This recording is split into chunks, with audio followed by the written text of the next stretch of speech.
My story, Christianity ended, my walk with God, my journey, part 5. So I had eventually just forgotten about God, you know. I mean, forgot, I wouldn't say that I forgot, but I was just hanging out with all my friends, going to their houses. I was allowed to do that at my grandmother's, so we'd stay weeks at a time at each other's houses. But one night I had a panic attack, and it's the only time I ever remember being afraid like that in my whole life at that point. I don't think I'd ever even experienced anxiety before. My older cousin, I don't know, he was in his late 20s at the time, I think, and we were watching A Man Without a Face. It's not like a scary movie or anything. It's Mel Gibson. And I just started thinking about all the stories that my uncle and them told me while I was down there. You know, this demon came into my my aunt's room and had big fish lips, and she was completely paralyzed, and leaned over and kissed her and didn't go away until my uncle came in the room.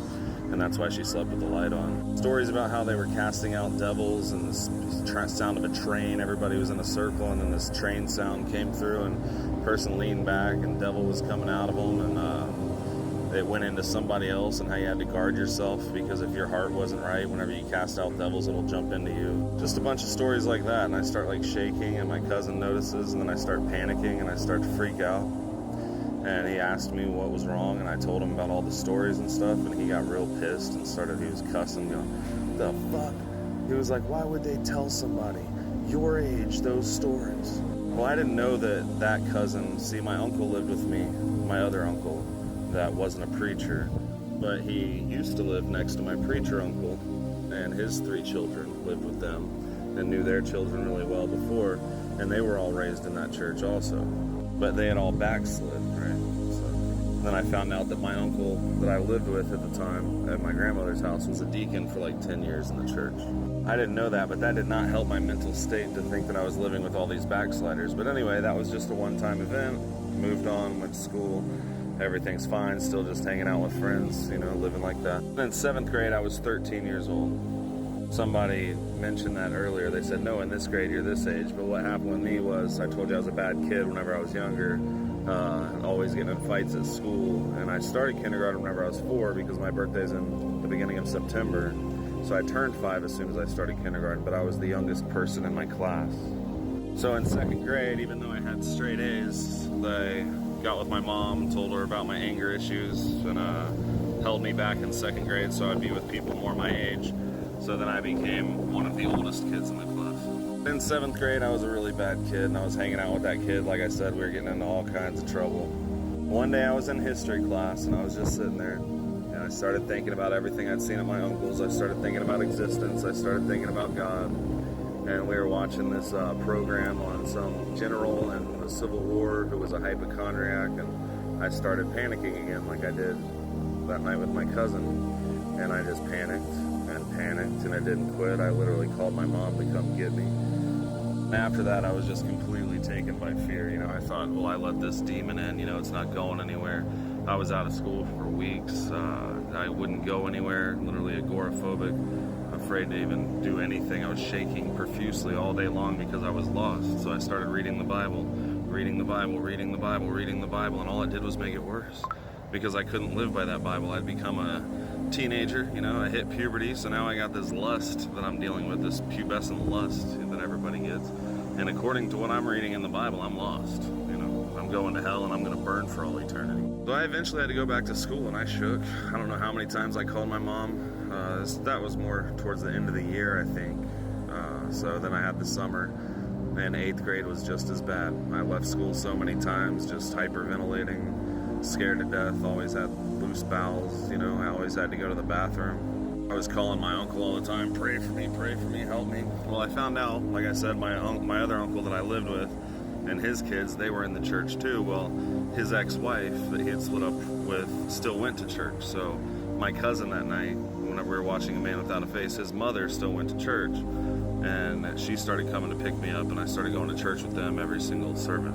But whenever I was in that church, everything was different. They didn't cast out devils. They didn't do anything like that. They spoke in tongues, but it wasn't like with my uncle and them that would, you know, sit you down and in Jesus' name, I command this demon to come out and actually cast out devils and try to heal the sick and everything.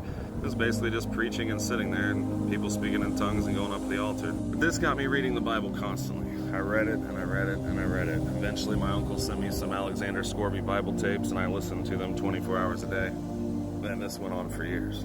My mother, we didn't have internet back then, so my grandmother had this little Bible machine, which was really cool back then. You just hold it in your hand and you type in words that, if you can't think of the verse or where it's at, you type in words and it'll take you to all the places where those words are and stuff. So that was a cool little study tool. I started reading the Bible so much that I begged my mom not to get me anything for Christmas whenever I was 14. All I wanted was a Strong's Concordance. That's all I wanted. As long as I got that, I'd be happy. That's it. I was going outside by myself and I was living in this place where nobody else believed. Everybody was backsliders and everybody was living in sin and watching TV and smoking and drinking and arguing and you name it. So I felt lost all the time. I think it was between 7th and 8th grade. This is a very important moment in my life whenever I was sitting in my room and I realized that truth was truth. I was like, wait, truth is truth. Like, no matter what. I was like, even if it's about the Holy Ghost, you can't hide, because then you wouldn't have the truth. I was like, you have to be honest. You always have to be honest all the time. And this blew my own mind, especially the way that it hit me. And then I went and told all my friends. I said the only way to find truth and the only way to have truth is to be honest. So I would be telling them a story, as kids, you'll I can't think of the word. You'll embellish. I don't know. You know what I mean. But you would tell them, I'd be talking to them and I'd be telling them a story and then I'd be like, wait, that didn't happen. That's not how it happened. I was like, let me tell you again. And then I'd start telling them a story and I'd be like, wait, that's not how it happened either. I was like, I wanted you to think that I was cooler than what I was. So I'd start telling them. And then I'd be like, now I want you to think that my friends were cooler than what they were. I was like, this is how it happened. And then I'd tell them the story. And they were like, dude, we don't even care. And I said, I care. I said, I'm going to find truth. And I started telling them all. And they all knew me as that person that always talked about it and always said, I will find truth.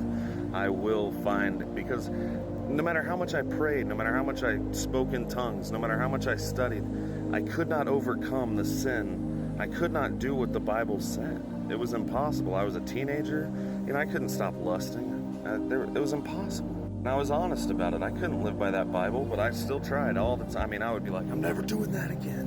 Never do, and I'd pray and I'd pray and I'd pray. I was fasting before I should have been fasting, My body wasn't old enough. I shouldn't have been fasting. I shook all the time. We are talking agoraphobia for real. Like, I could not go to school.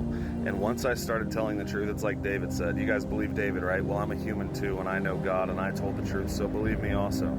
I became wiser than all of my teachers. I understood why people were doing things, why they were manipulating. In David's time, he said it's because he meditated on his law all the time, right? In my time, it's because I was honest and nobody else was. I started seeing how dishonest my mom was, my grandma was, everybody, and what they were doing and how they were manipulating. And then you had to not have pride. And I was understanding these things so young, and I was like, sometimes it's just pointless to talk. And I started writing all these sayings down, and by being an honest person, I became very smart. But my mom and nobody liked it, which I couldn't figure out because I would tell them the truth and they knew they could use it against me, so I always got in trouble. My brothers or other people would lie to get out of trouble, and anybody could ask me any question and I would have to tell them, My girlfriends used it against me. Everybody used it against me. Because they knew if they asked me a question, I was going to tell them the truth. Sometimes they didn't even have to ask. We are talking things that your mother does not want to hear. Well, she shouldn't have asked me. Because in my mind, this is the difference in God and Satan at this time, It's if I tell the truth, that's God. That's me going to heaven. If I lie, that's me going to hell, right? So she wanted to ask about me and lusting whenever I'm a teenager. I'm going to give you information you don't want to know, Mom. You know what I mean? So then people started thinking I was crazy. She even looked at me one day and said, Derich, you scare me sometimes because the way my mind was working, I remember in 8th grade, I'll tell you this before this one's over, I had dreams of the devil every single day. So I had a dream for 30 days straight at least, where I was attacked by Satan every single day. He was always killing somebody in my family in my dreams or something, until I finally defeated him in a dream, and then I stopped having dreams about that. But on top of the anxiety that I already have, I'm not sleeping, having all these dreams of this kind of stuff, and having to go to school.